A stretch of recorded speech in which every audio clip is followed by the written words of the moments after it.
Welcome to DROD'S MMA and Boxing. Kell Brook versus Errol Spence Jr. is a testament in how important it is to pay attention to detail.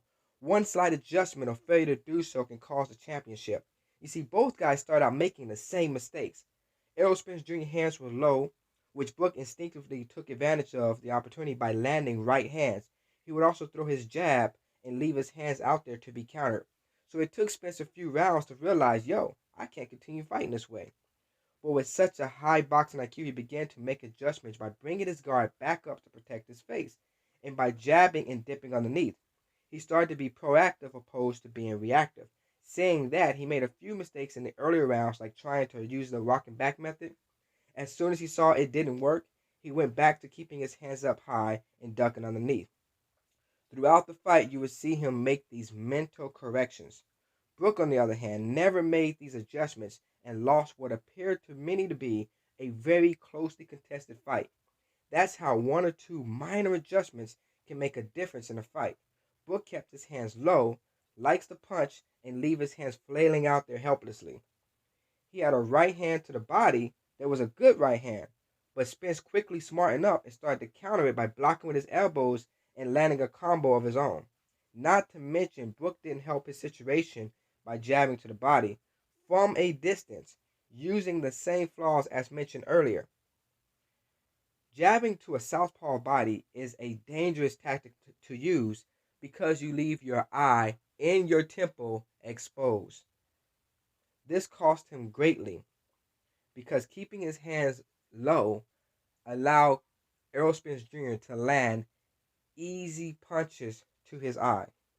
My friend, if you leave the front door open for a stranger to come in, you have no one else to blame but yourself. I repeat that. If you leave the front door open for an invader to come in, you have no one else but to blame but yourself. Body punching was a difference, as both guys threw body punches, but Spence's body punches seemed to have more authority and more snap to him. He would set up his body punching by jabbing and coming underneath to land a shot. Brook wasn't able to counter as he wasn't expecting these punches to come from these angles. If you're not expecting it, you cannot counter it.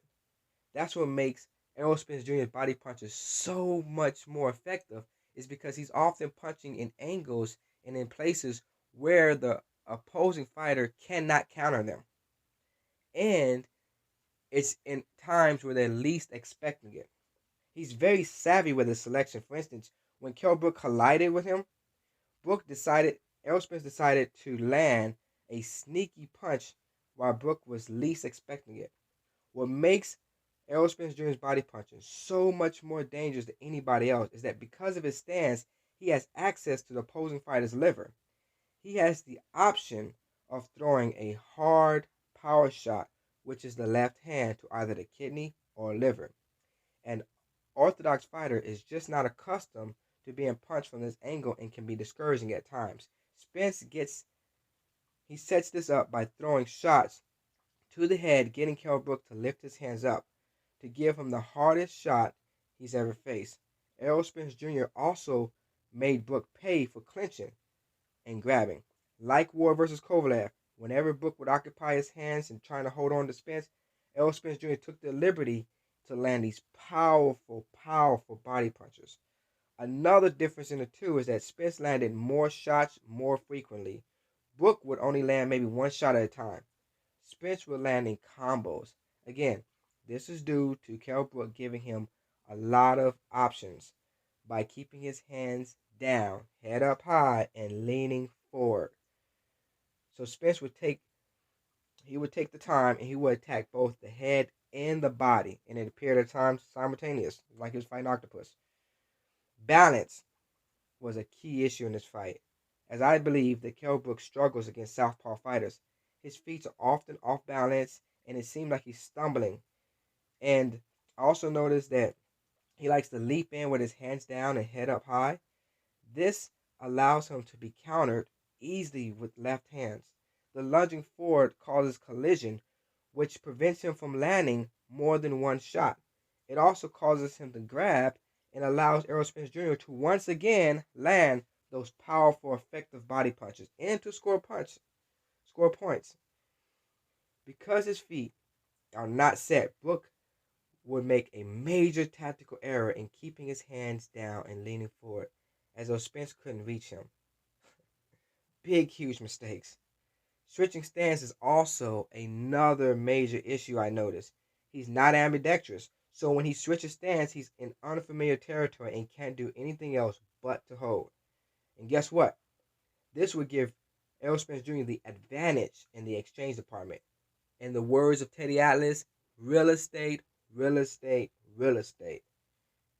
And Errol Spence has a lot of it, and Kell Brook has none of it.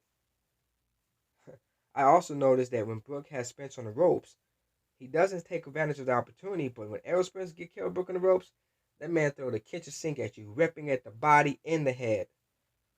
Finally, you should never expose your weaknesses. Mentioning concerns of making weight gave Errol Spence all the ammo and the confidence that him and his team needed.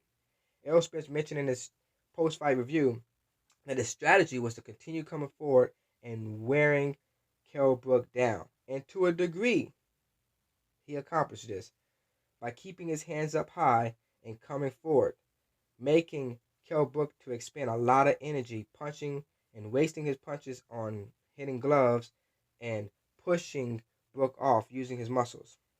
Brook had no choice but to stay busy. You see, Spence refused to allow him to rest.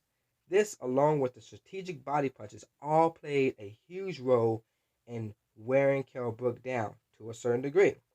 He probably would not have had the same type of assurance or confidence, in my opinion, if he did not have this forehand knowledge. This gave him the confidence to implement this game plan. And as I said in my previous video, I don't think Kell Brook was abnormally tired, but I do believe that this gave Errol Spence Jr. and his team the ammo they needed, plus the confidence and the assurance to continue coming forward with this game plan. This is DROD'S MMA and Boxing. Leave a comment at the bottom. Hit the like button. Share with all your friends. Don't forget to subscribe.